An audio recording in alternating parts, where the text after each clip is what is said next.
What's up, everyone? Welcome back to another episode of Fantasy Factor. I'm Matt Gagnon. That's Mike Legage, and this is a special edition. Drew Bay, the quarterback of the Merrimack College football team, is joining us today.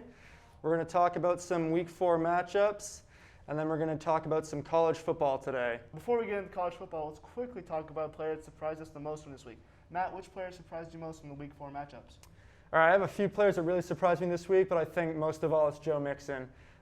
Finally performing to his standards that the players were hoping that he would and that fantasy owners were hoping he would. 151 yards in 2 touchdowns and another 6 receptions for another 30 yards and another touchdown with 42.1 points. Just amazing production for a player that hadn't really been all season. And so for me, it was Odell Beckham Jr. He had over 150 yards on the ground and catching the ball. He had 3 touchdowns, first multi-touchdown game since joining the Browns, and we hope it's not his last. And so, all right, so now for the top 10 players of Week 4, teams are definitely happy to see these players perform well. So first we have Joe Mixon, 42.1 points. George Kittle, 40.1. Odell Beckham Jr., as I mentioned earlier, 38.4.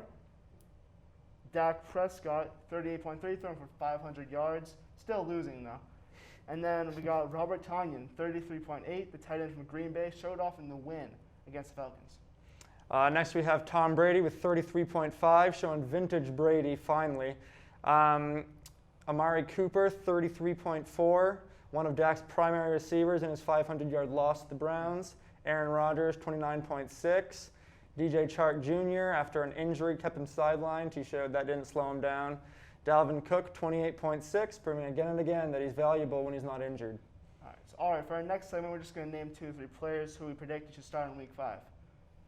So I'm going to go first on this one. I'm looking for the Seahawks receiving core to have a big week, specifically Lockett and Metcalf. They've been really spectacular so far, and I really don't see them slowing down. And then another player I would pick is Kyler Murray, simply because he's playing the New York Jets.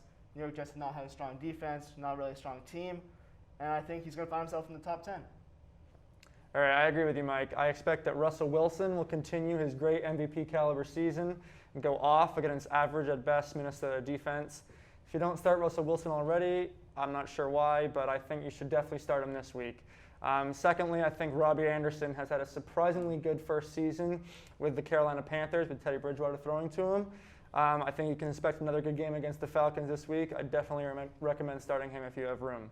So now we would like to welcome the quarterback of our very own Merrimack College football team, Drew Bay. Thank you. So thank you so much for joining us today. So how about we talk some college football? Yeah, let me start off by saying obviously it's a very rough time with coronavirus and stuff like that. And since we aren't out there on the field every Saturday, some of my favorite teams to watch have been Oregon, Stanford, LSU, Penn State. We are. All are great teams. Obviously, I couldn't agree more with Oregon, Right. but I'm a Notre Dame, Clemson fan, so Stanford, LSU might Right. kind of be questionable for me. Really had to throw in that we are in there. Yeah, we are. I can't really get behind Penn State, but those other teams you mentioned, obviously great programs, and we love watching them. So. Right. Obviously, it's been a great year to have college football back for some. So this week, the top 3 games, we'll start with one, Alabama or Ole Miss. I think this is going to be a very good offensive game, but I got Alabama coming out with the win. Secondly, we have Oklahoma and Texas. Texas lost to TCU last week, but Oklahoma's defense is very rough right now and very shaky.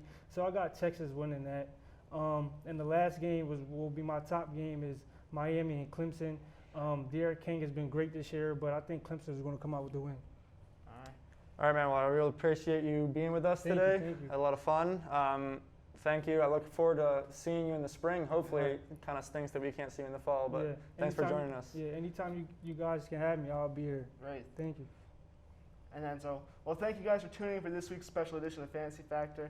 I'm Mike. He's Matt. This is Drew Bay, and we'll see you next week on MCTV Sports.